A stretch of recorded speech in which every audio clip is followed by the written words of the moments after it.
Hey. Thank you, Mr. Speaker, for the opportunity to speak on this general debate.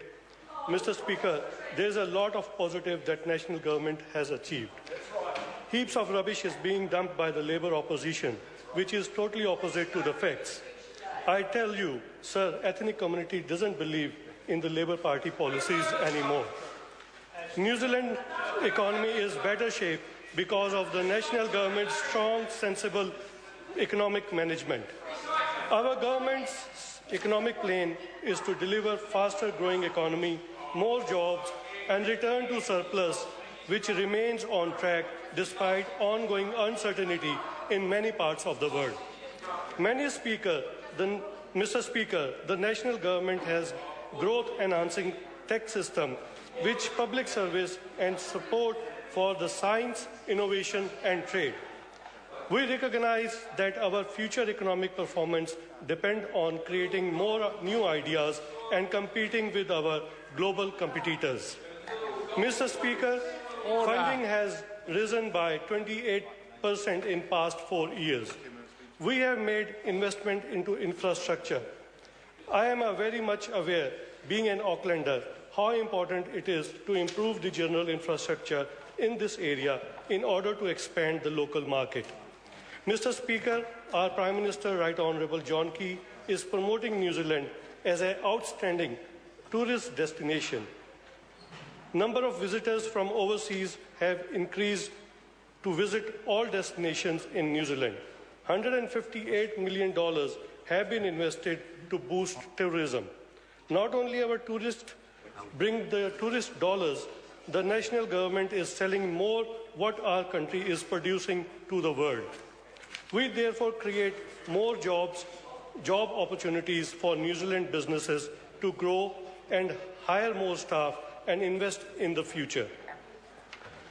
Moreover, Mr. Speaker, more than 1/3 of the people living in Auckland are born overseas, and the legislation to improve housing affordability will also be very welcome, as this will speed up the supply of affordable houses to many migrants within the South Auckland area. Mr. Speaker, here I would like to say that we have been fortunate to have ministers who have been listening. First of all, I would like to give example of Honourable Jonathan Coleman, who brought the policy of getting religious ministers, which was one of the main issues of ethnic community. Now, Honourable Michael Woodhouse has brought in the policy for combating with the exploitation of migrant workers, which is also very welcomed by the migrant community. Here I would like to share a story, Mr. Speaker, that many of the migrants who have been coming to New Zealand, they run their own businesses. While they are competing with others, some of them who are not paying the full minimum wage, they are in bad shape and they can't compete with the people who are law-abiding business people. So this policy is a very good step towards create unfair advantage over the law-abiding competitors. Mr. Speaker, I would also like to share some of the indicators which show that the economy is growing.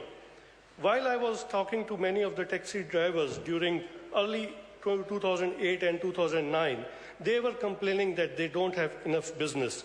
Now, if we talk to them, they say they are much better off than they were in 2008. Mr. Speaker, for example, to buy a share in Auckland Co-op Taxi, it used to be about $50,000 few years ago. Today, the price of that share is more than $100,000. It shows that the business of taxi industry is growing, which is an indicator that overall the economy is growing. Another thing which I would like to share with you, Mr. Speaker, is that the car sale is highest in last 5 years. If we look at people spending on different things, it shows the economy is growing and they have got money to it is not the dollars too high. They have got money to spend, Mr. Millard. It is important that people have got money in their pocket and they want to spend.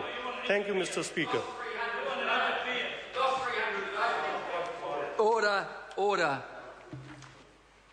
I call the Honourable Member Claudette Hoiti. Claudia Tēnā Hunt. koe, kei te pihe koe. Tēnā koe, Mr Speaker.